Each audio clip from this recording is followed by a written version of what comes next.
The holidays are coming, time for gifts. And as we all know, the best gift is a gift made with your own hands. Well, or maybe not your own hands. The main thing is that it's handmade, a craft gift. So now it's going to be a gift episode. I'm Yevhen Sinelnikov, and this is Craft Travels. I'm Alexander. I'm an artist ceramist. A ceramist is a bit of a painter and a sculptor. That is, painting is about paints and ceramics is about clay. I like it. It's like that, cool. Primachenko. Yes, it's a tribute to Maria Primachenko, the beast that walks. Wait, isn't this for sale? No, it's not for sale. It will only be for sale once we reach an agreement with Primachenko's heirs. Because it's still protected by copyright. Ah, I see. And it's a heritage. I want to do everything right. I really like Japanese culture. A long time ago, I painted plates in the Japanese style and I decided to hang them near my workspace. And this one is without glaze, right? This one is without glaze. Here, only copper oxide was used. And actually, this is not a very successful example, but I like it. I really like this unsuccessful example. Yes, that's exactly the thing. There's a lot of room for experimentation in ceramics. And I really like that. And even some failures, when something doesn't go as planned, but it turns out even better than you expected. It depends on the artist. And specifically the creative search, there can be many variations. For example, like with these vases. It's a kind of tribute to ancient culture. This is a triptych. They're called the demons of war. This particular demon is the demon of emotional suffering, which comes after the demon of rigidity. Then after him comes the demon that devours the red rooster. It's a kind of metaphor. The devouring of the red rooster is about the fall of an empire, so to speak, because the symbol of any empire has always been the eagle, but here it's the red rooster. I don't think that needs further explanation. Art is for feeling, not explaining.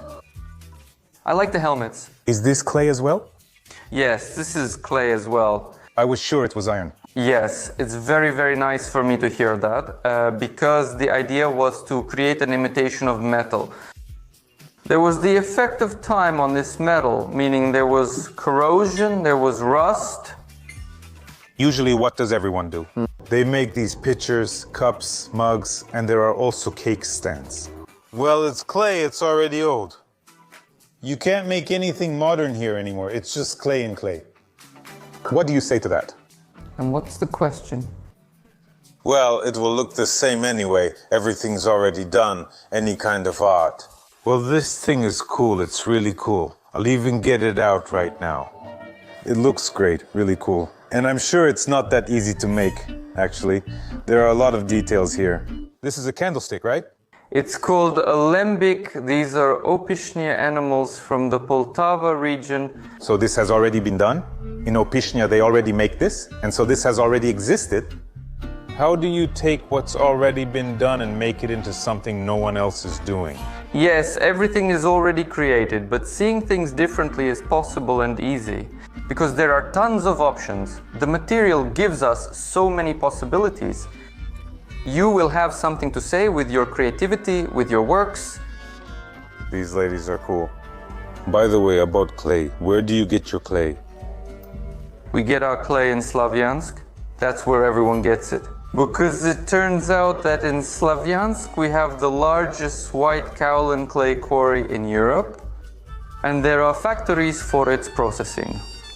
Because a ceramist doesn't need just clay, but ceramic mass. And what is this? These are balls. They're an element of a Christmas tree ornament. Are these Christmas tree holiday ornaments? They're also soft. And how do you make them so light? And this is made simply from a plaster mold. It's a model that's sculpted. Then we take it off the mold. We make a formwork, pour plaster into it. The plaster hardens, and now we have a plaster mold. And we can pour it. We pour liquid clay or slip into this plaster mold in a process called slip casting. In factories, plants and workshops, all dishes are made using the slip casting method instead of wheel or hand molding. Because we need a lot of toys for New Year's, Paulina is painting them right now. Look how beautiful it is. How much does a small figure like that cost? That one is 9,000. 9,000 hryvnias? The most important thing that makes up the price is the time it took. Starting from the beginning of sketching to the final stage when it comes out, the work after the last firing. The artist's name is also taken into account. If you are a beginner artist, your works won't cost as much as those of an artist who has been working for 10 or 20 years. That's understandable. And of course, the message you wanted to convey is also taken into account. And that also has an influence, but not as much as those first two factors. Because everyone evaluates themselves the way they do, the way they think is right. Everyone has their own level of self-criticism. And that's why here we can say that I think it's worth 500,000. Well, and no one is going to tell you.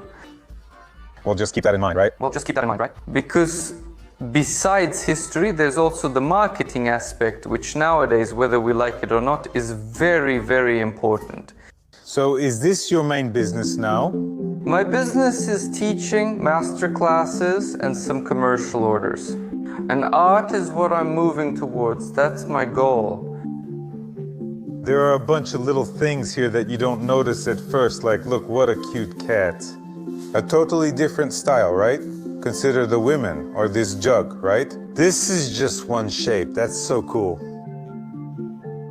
How long does this take? Approximately, if we don't count the stages of baking and firing, it takes about 10 to 12 hours for a shape of this size. 10 to 12 hours, yes. And you teach this? Can someone come and... Yes, I teach this. There are already lembics made by our students who have completed a 10-lesson course, and they make their own lembic. Wow, what a handsome guy. Damn, that's so cool. That's real art. I don't know what I need it for, but I want it. How much does it cost? Well, at least approximately. 24,000. 24,600 euros. For abroad, like for America or Europe, that's not money at all, for art. Yes. By the way, about abroad. Yes, we have goals to enter the European market, but again, everything is gradual, step by step. I was unexpectedly very surprised at the beginning of the war because I had a kind of crisis. I didn't know what to do, what I would do now, who would even need these lessons. The demand for ceramics didn't drop, on the contrary, it increased. And the interest in master classes increased. Once in college they told us about this, that there was the Vasilkivsky factory, that there is Kosiv ceramics, that there are Opishnya Poltava lembics.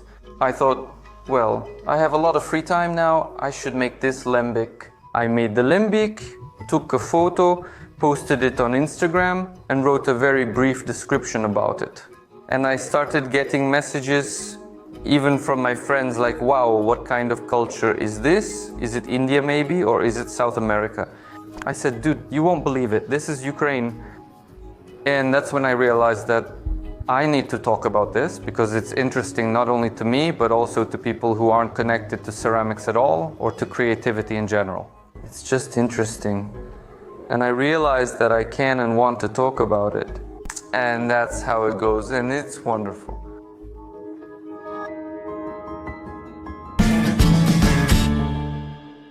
This thing is cool. Ceramic art as a gift. I got myself a cat like this.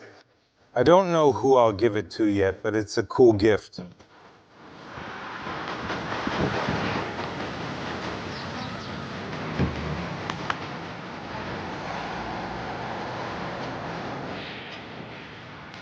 I'm Marina. I make Christmas tree decorations.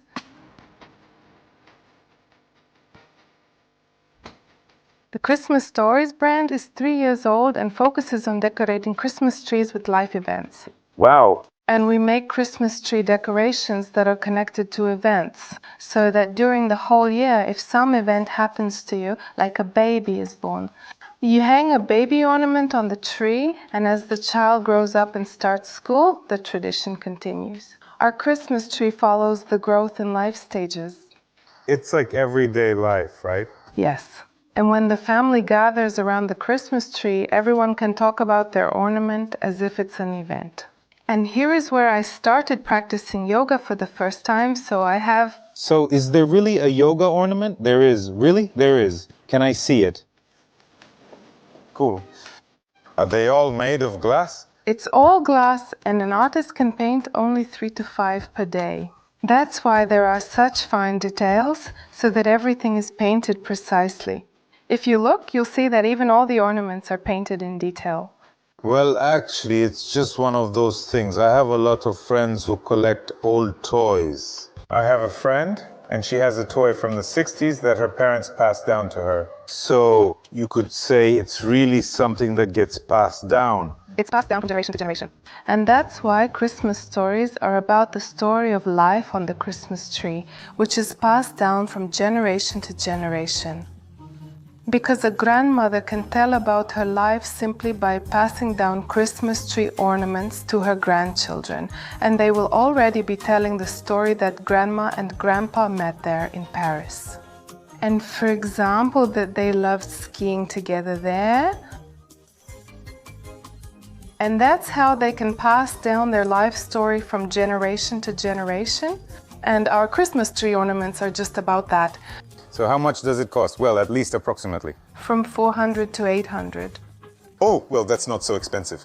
In our family, we've been making Christmas tree decorations for a long time, but there was always the question of how to compete with China. Well, that's impossible. That's what I wanted to ask about. Because you come to the store and a Chinese toy costs 30 hryvnias. And ours, exactly the same, only handmade in Ukraine, will cost 80 or 90, and we can't compete with that. There are some very good Polish brands, there are some very good German brands, but here they cost 2,000 or 3,000 hryvnias. And we realized that we don't have a mid-range, let's say, quality toy here. Well, yeah, it's either cheap Chinese stuff or something really expensive. Yes, for 100 euros, for example, like Komozia costs. Here, putting up a Christmas tree like this costs 100 euros each. That's just how it is. And that's why we decided to create the meaning and to create this brand and to start producing. And we thought that we wouldn't be able to sell much on the Ukrainian market and that we needed to sell more. There, abroad. But no, Ukrainians loved our toys so much that this year we have a shortage and we can't even offer our partners enough of our toy. Really? We can't keep up with production, and that really surprised us too, that our Ukrainians really love high-quality toys. Many people wrote to us saying they can finally buy this toy in Ukraine instead of Germany, Denmark or elsewhere. That's why our toy is already on display at the Museum of the History of Kiev. Because we did exactly what warms the hearts of Ukrainians. This is the heart of Ukraine, a soldier of the armed forces of Ukraine, a female defender. Oh, do they exist? Can I see them? Uh-huh. She's our female defender. We had her hold a child. With Pixel, yes, this is the heart of Ukraine. And as soon as we got out of occupation, the first thing we did after restoring production was to make the heart of Ukraine. Now I'll show you the warrior. Here he is, the Lights Warrior. And we made him just like this, and we presented him on December 31st. And we wanted to make a gift specifically for our warriors. A thank you, gratitude for defending our country. We can work and bring joy to others with our toys. Damn, they're so delicate, just like that. And it's a great gift. Now, with Christmas and New Year coming up, and it's cool that you can come and look at all this stuff, little watermelon. This is our Kherson one, and as soon as our soldiers started the offensive on Kherson, we immediately painted this watermelon. There's a unique feeling to all this, and the Christmas tree looks different. There's emotion here. There's emotion here, yes, emotion. There's emotion here. The Christmas tree will be emotional, not just beautiful. And we've even gotten brave enough to say that our toys aren't just for decoration. They're specifically for emotions. And that's just what I realize now. And I really like the toy itself. And after that, I thought you could do it the other way around. For example, buy a toy like this and then go skydiving. All right. Oh, and what's this? These are our Christmas trees. I'll take this and give it to Musu because this year he had a little Max. Cool. Oh. Yes, these are Ukrainian regions. I see this is Kherson. Yes, we started developing this collection last year with the occupied territories. This year we continued, and the first one we had was Crimea, Donetsk and Luhansk. This year we have already done Kiev, Poltava and Odessa.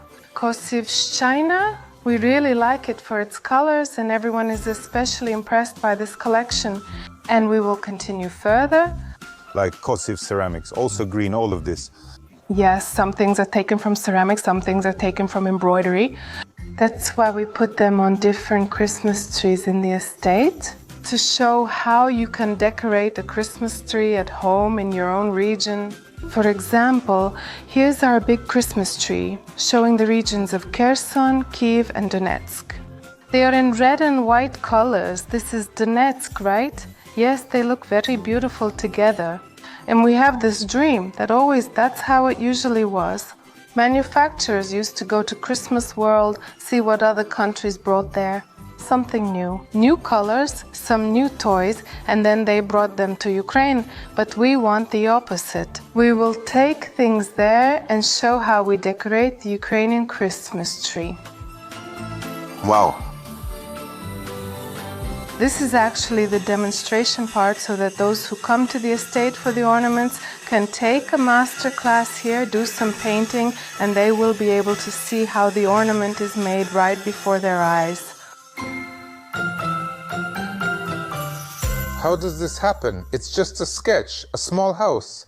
Yes, from the start we come up with an idea for what to make, like a little house. And we give the artist the task to create a sketch for us on paper. So it's just hand-drawn for how it'll look? Yes, everything is drawn right away with all the details so that later it all should be on the form. After that, we make it on the computer with a 3D printer, and with the 3D printer we lift it up like this and look at it. We check if we like everything in this form, whether the metal form will open. And in this way, the plastic already tells us that we can get ready for the glass. After we get the metal form, when the glass blower blows, when we see it in this shape, it goes for trimming and we insert the base into it, which will be used to hang it on the Christmas tree. And then it goes to the art workshop. To the art workshop? And how many people work here? Here, it's about up to 20 people. Up to 20 exactly. We have up to 20 female artists working here. Wow, that's beautiful. And this one is something really big.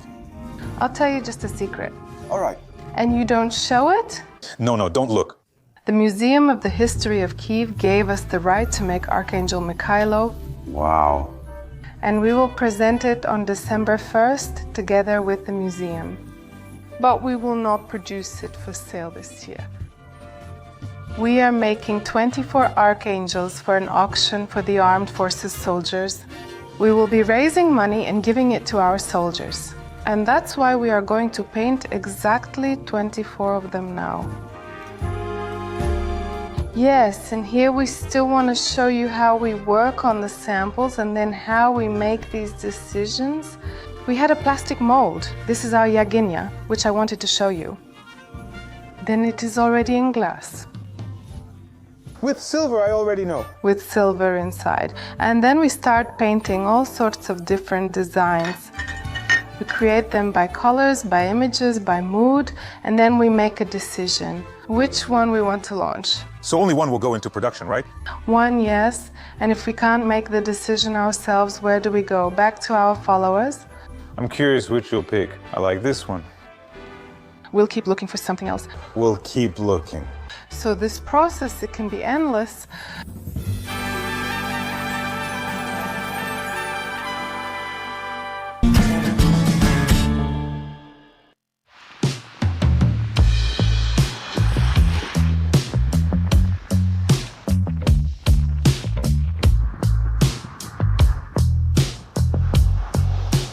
I'm Dmytro.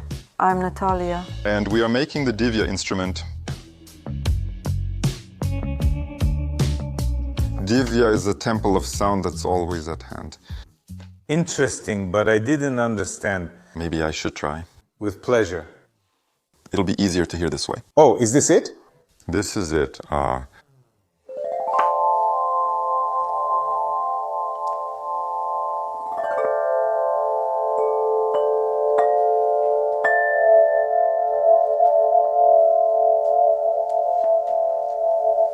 The coolest part is when it moves.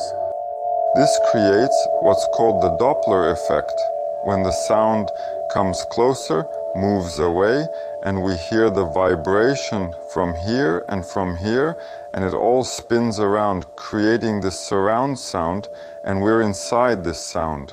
And when we hold sound sessions, this has the biggest impact and helps you immerse yourself in the sound and relax. And it's this long sustain, the duration of the sound that helps you go deeper into a meditative state or calm the mind.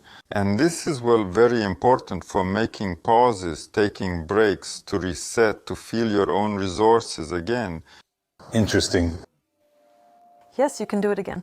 And the other stick, right? On the stick, you can see two different coatings. One gives a softer sound, the other a sharper one. Let's try. Yes, this is the soft one. It gives a fuller, deeper sound.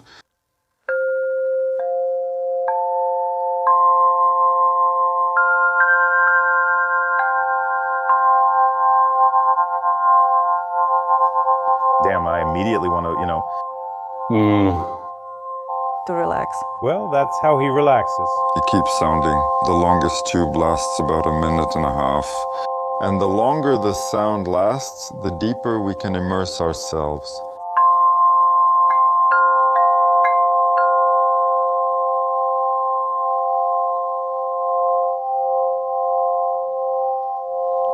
Sorry, but it's just simple.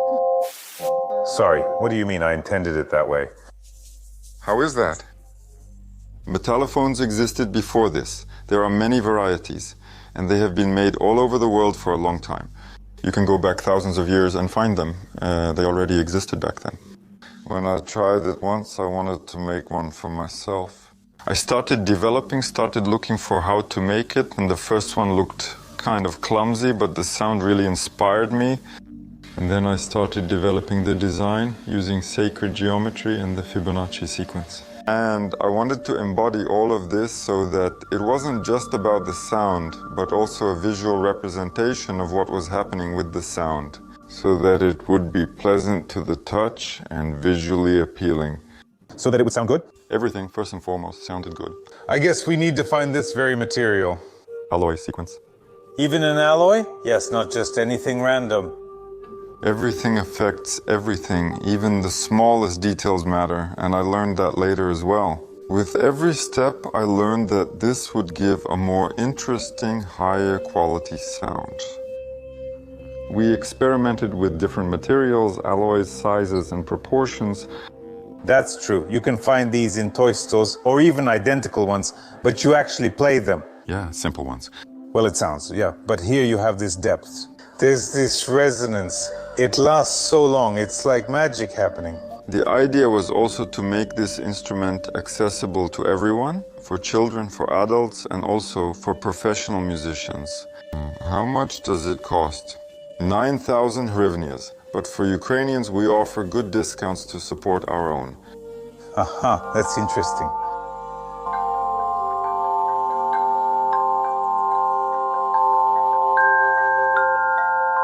Right away, I think of something like India meditation or Tulum or something like that.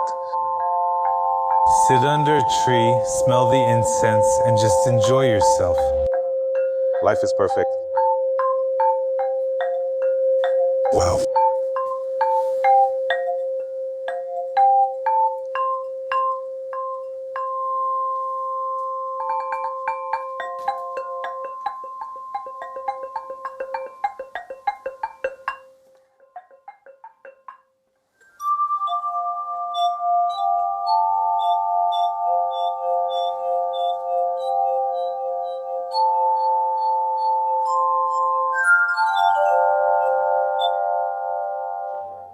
We experiment often and we still have this. Big sizes, we'll hear it all, deep.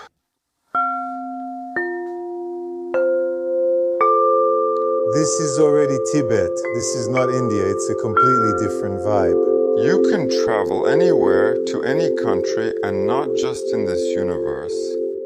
Damn, that's cool. This effect.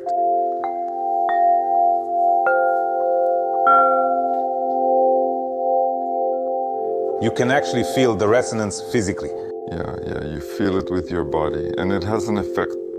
What we hear, the music we listen to, it has an effect. We might not realize it, but it still affects us. By the way, if you're interested, we can play together. I'll show you. It's the Indian Konakol technique. Taka dimi, 4 times, so taka. And we skip dimi, Taka dimi, and then me. Come on. Understood. And friends, this is our first performance.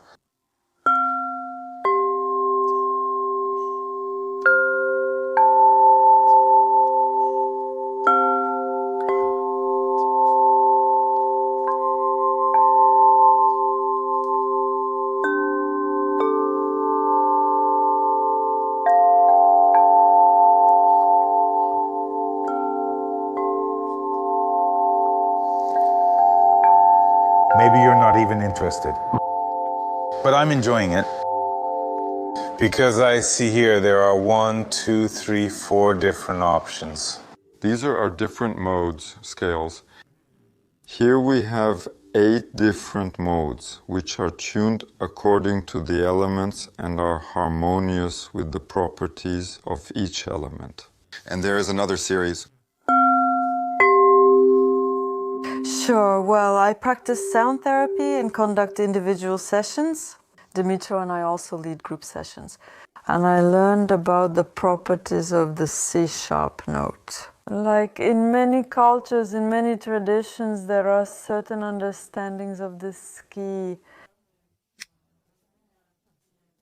And I asked Dimitro to make a Divya for me in C-sharp so that it would have this C-sharp note. He made 3 of them, kind of, and we kept them.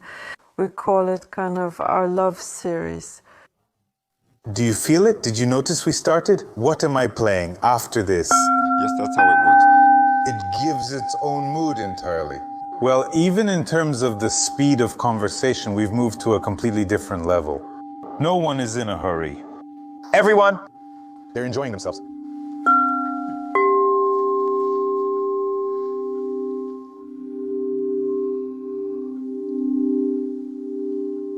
More are being developed, but that's all for now. More? Oh, that's going to be something else.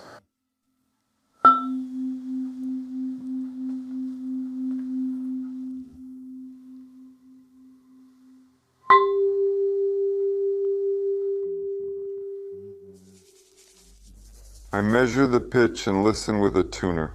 And I realize that it's too long there, I need to make it shorter. I file it down, for example, here you can do it by 1 millimeter, 2 millimeters, as much as needed. I already know now, with experience, I have an understanding of it. Yes, that's basically how you raise it by a tone. Yes, if it shows such a deviation, then it means you need to shorten it by that much.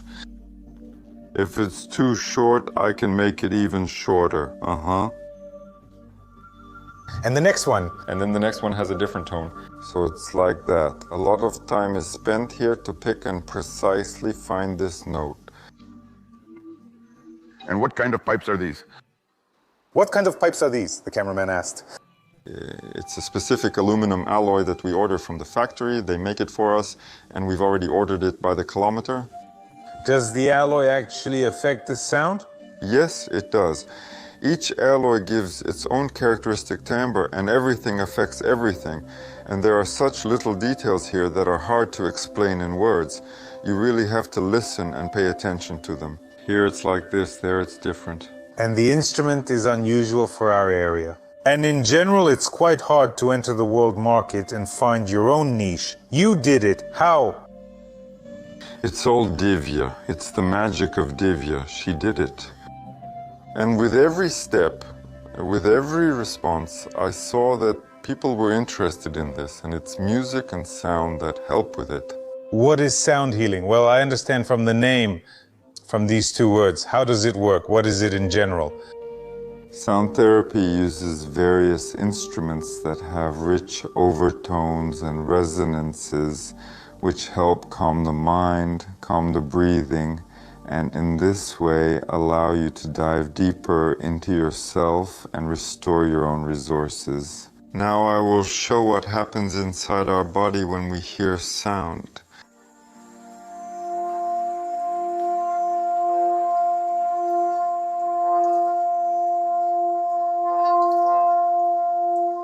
It feels like it's champagne. That's actually the same thing happening inside when we hear this vibration, the same thing. This vibration goes through us. It's goosebumps. Goosebumps, yes. There were just goosebumps in the water.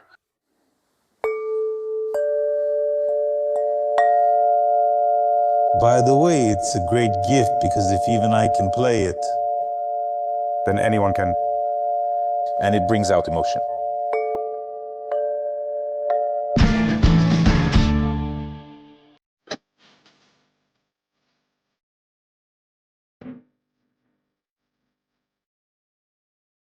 I'm Seri and I make Sikera.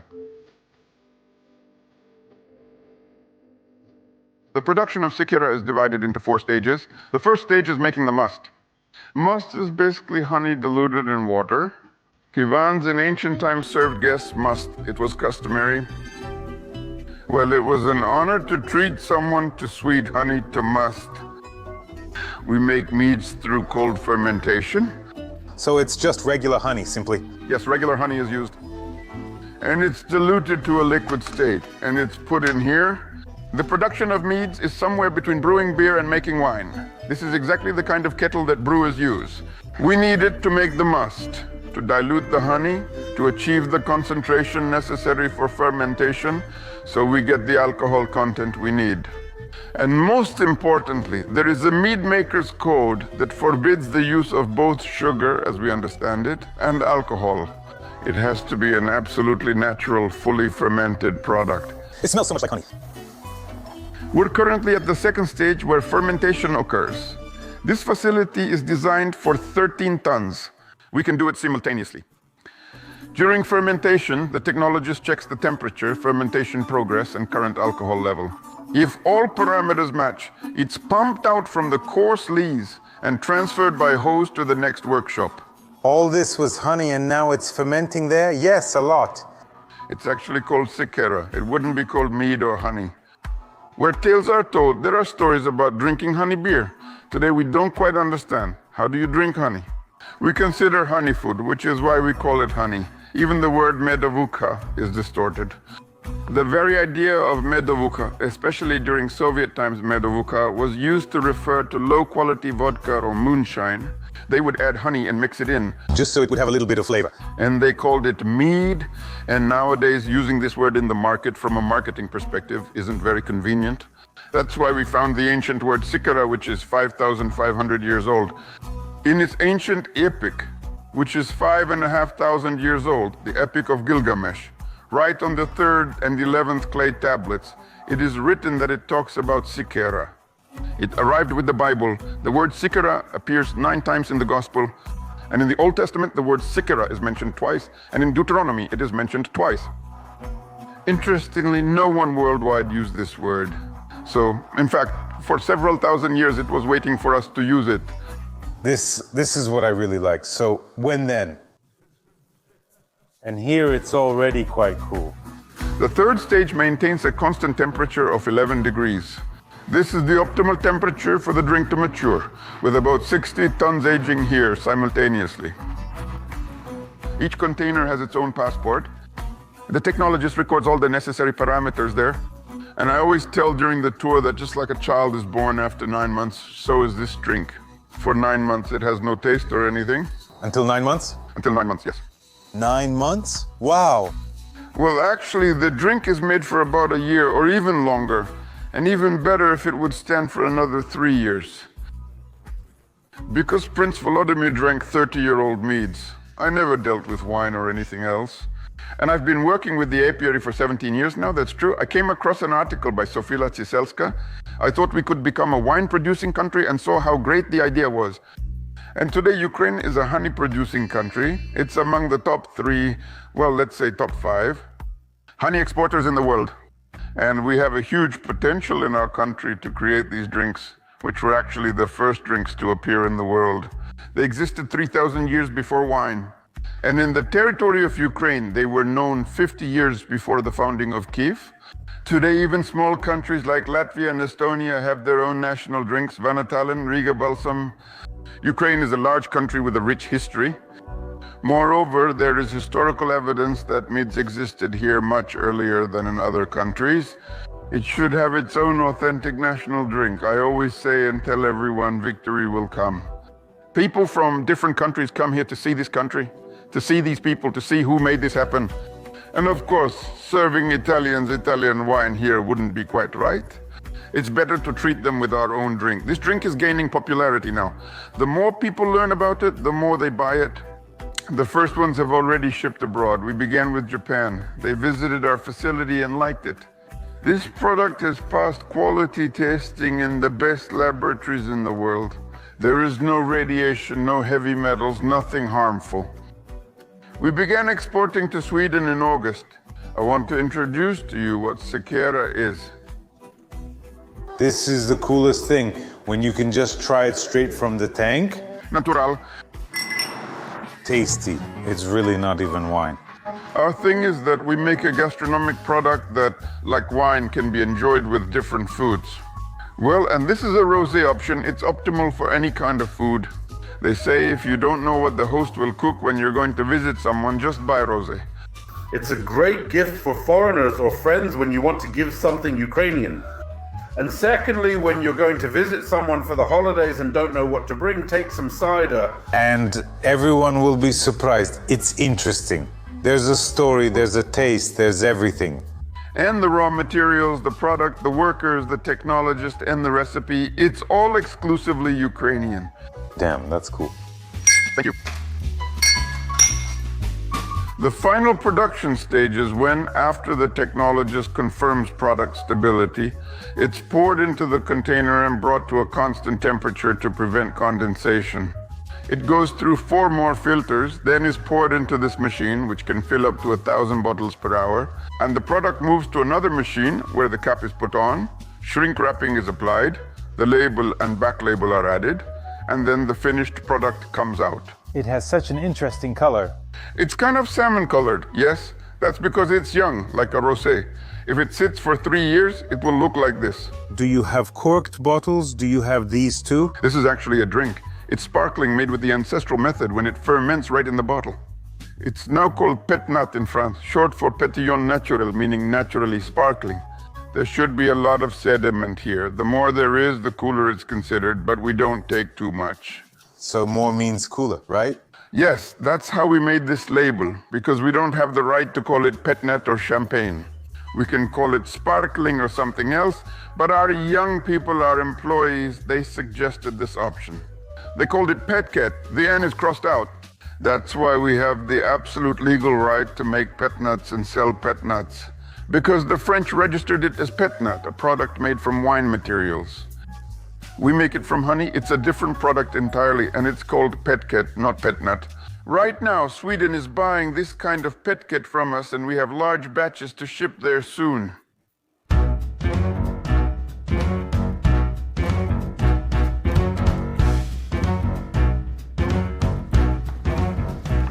Wonderful. I'll now let my daughter Katerina guide you through a tasting and introduce our drinks. Welcome. Hello? Let's proceed to the tasting. Let's proceed to the tasting.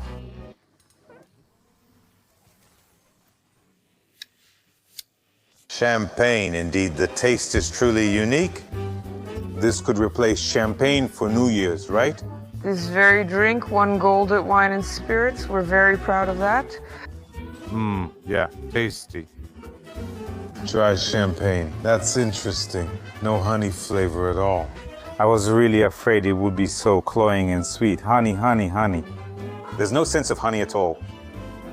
Sikera is special. It's a semi-dry drink. It will be light. It's made from linden honey and with the addition of agrose juice. Wow. Mine will be a bit sour, right? Yes, yes, you'll definitely taste it here. This is actual wine now. If that was champagne, this is real wine. It's great with seafood and fish. We especially recommend it with snails. Wine?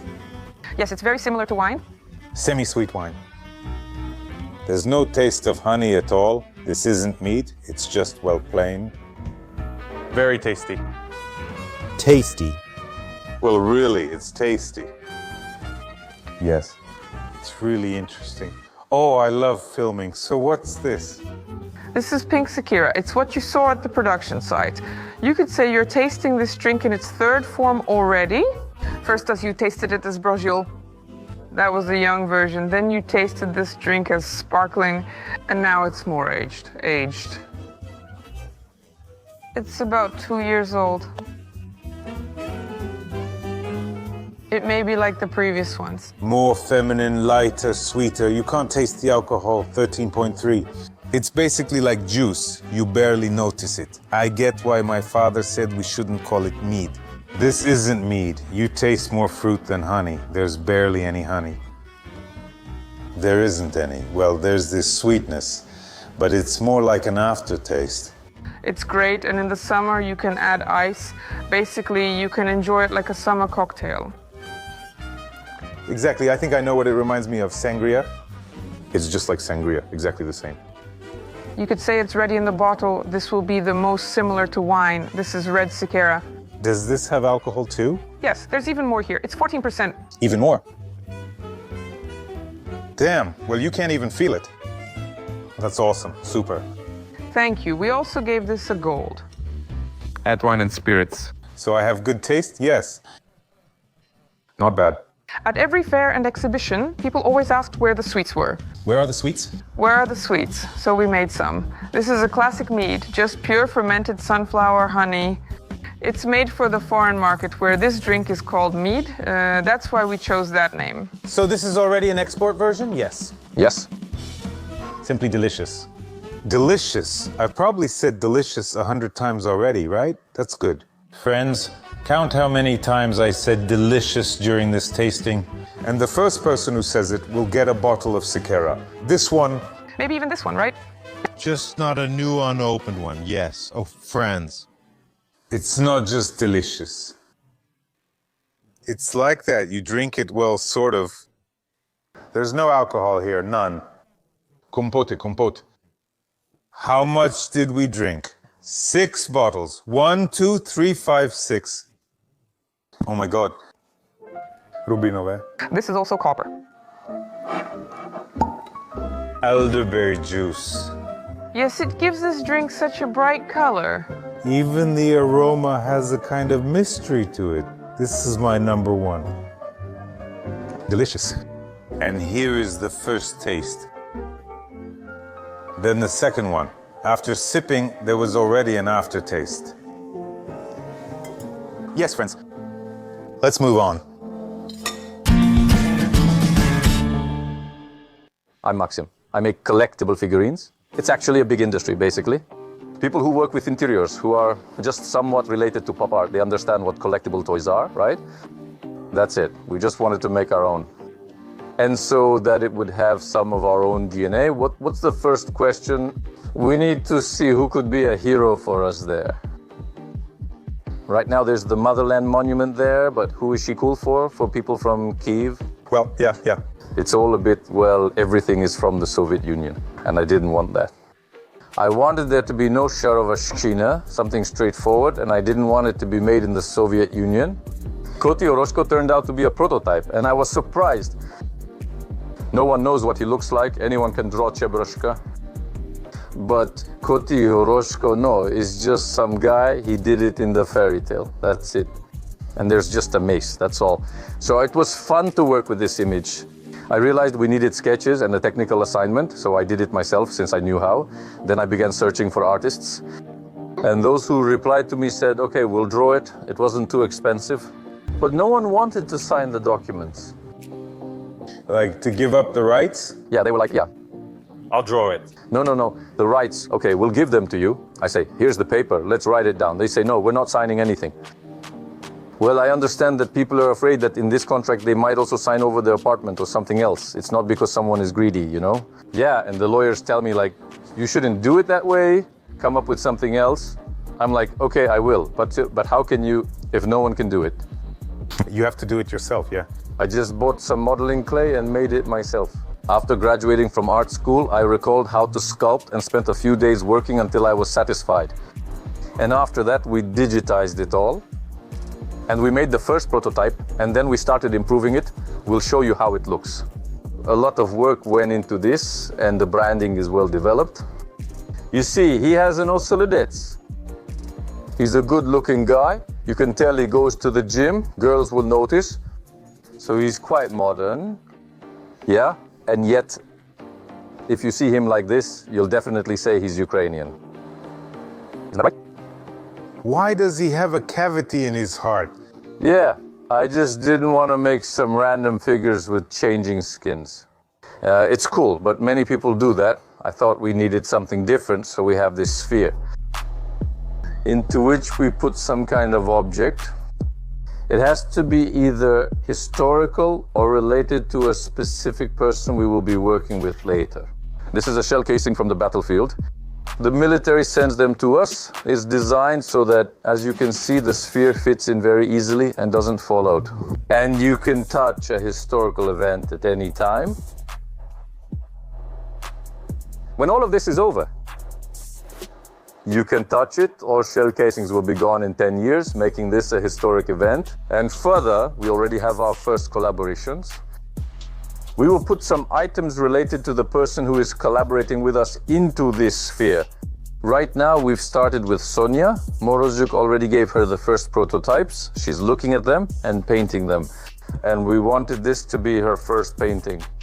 So you see, a person painted it, it's a different canvas. Experts may admire it, but it's her first painting in this field. When we were designing, everyone said, it's not hard to make a figurine, but the arms need to move. We were like, okay, what's the big deal? The arms should move. We took apart a doll, made a prototype, here it is. At first, we worked with these small ones. So we cast the first one. This is the first figurine. And we developed the mount. The mount, yeah. We were like, okay, everything works. We reworked it, everything's fine. But it turned out that the big one is made from a different plastic. And it turned out that to hold such a mace, and it's quite heavy. Yeah, you need to develop a different mount. And now you're getting into the whole story with plastics. You know, it's invisible, but a lot of energy has been put into it. I'm telling you about this because it was hard for me. Because we had to sit down with people, work through it, make several prototypes. And we made about 10 of them. Until we figured out how to do it. I drew it in 3D and thought, okay, now let's paint it, but how? Where will we do this? People are painting furniture there. But we need to make a pattern. Well, yeah.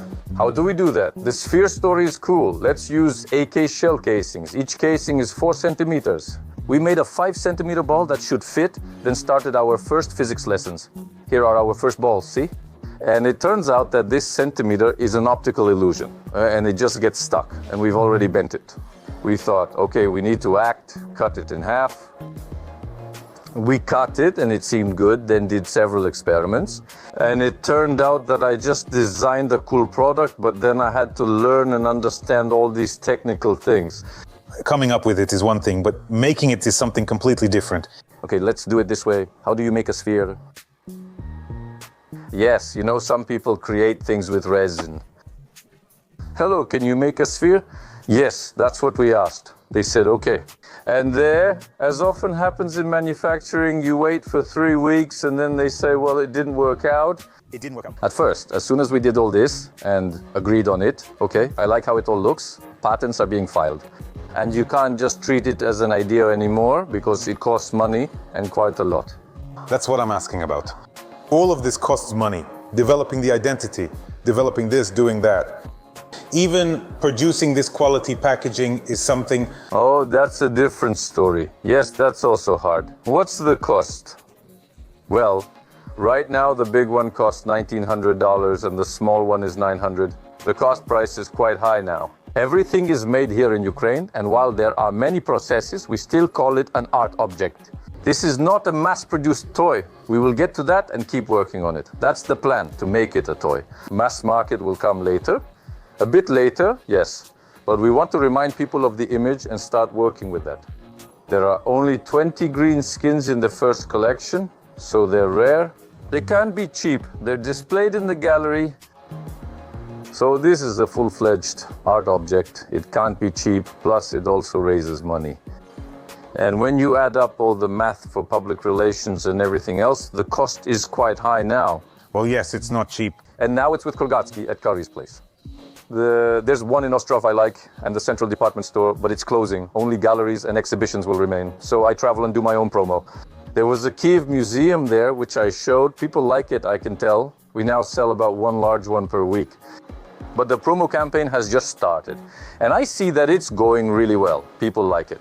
We just need more people to talk about it. And honestly, we don't need that many sales. That's really cool. I don't think we've ever had anything like this. It's a global trend. Mickey Mouse with those crosses. Super icy. In Berlin, people just built a business. Imperman or Inkerman, whatever it's called. A person who just crosses the road. He was just at the traffic light, drawn differently. That's it. Then in Berlin, people are doing this. So that's how it will be for me. I will be satisfied if this image is simply sold on Andreevsky. Not by us, not any royalties. If people like it and think it's cool, that's already a win for us, right? We'll do our part of the business in a way that we'll earn from it, especially since we give a lot back from this, not just taxes. Everything is done above board now. Every transaction is above board, and you donate too. Plus, we give to funds that hold their own raffles. That's also a big deal. In fact, it can be like an investment. Things like this always become more expensive, and these first ones will definitely be... These first ones, absolutely. Even if you have number 10 or the very first. In 10 years, it will already be worth more. 100%? And now we need to take a look. This is just the beginning of the story, and we will definitely move forward. Putin's teeth are here. And cool, it will sell, right? It will sell? Kotu will be 32. Each one has a Putin's tooth. Let's go take a look, come on. Yeah. It's me. That's allowed? It's so nice, you know? It's awesome. Let's go, we'll show the other part. Yeah, like in painting. Here's the other part. The process is nearly finished and the figure is being painted. Then you see these are stickers, and then the next stage, these stickers are removed. We can see the thickness of the outline. Here you can really see how thick the paint is. And to achieve that smoothness, there are many processes to do it. So we remove sand, paint, and varnish. And that's another week of work right there. And how many coloring options are there in general? Right now, 5. In history, 5. And there are 20 of each in total. Currently, there are just 100 big cuts in total. Only 100 in total. It symbolizes victory. It's a little torn, but it's still a superhero, like us. That's the idea behind the last one. Friends, you're probably sitting there wondering what Kodo is doing in our special gift episode. Well, let me tell you. Because this is an awesome gift for someone who has everything. They definitely don't have this, but they could.